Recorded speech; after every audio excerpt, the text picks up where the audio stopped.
কিছুদিন থেকে আরজি কর মেডিকেল কলেজের ইনসিডেন্ট নিয়ে যা দেখছি তা মনে হচ্ছে কারোর কোনো মাথা ব্যথা নেই।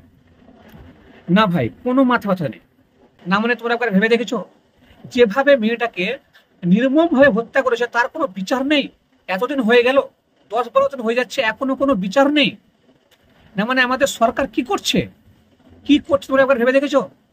এদিকে আমাদের রচনা ব্যানার্জি নাকি লাইভে এসে কান্না করছে। দিদি, তুমি কান্না করছো কিসের জন্য?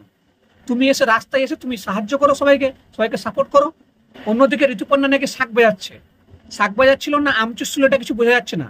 সবাই এ নিয়ে ওকে ট্রোলও করছে খুব। কি সব এগুলো সব ন্যাকামি চলছে? না না, আমি বুঝতে পারছি না কি ন্যাকামি চলছে এগুলো।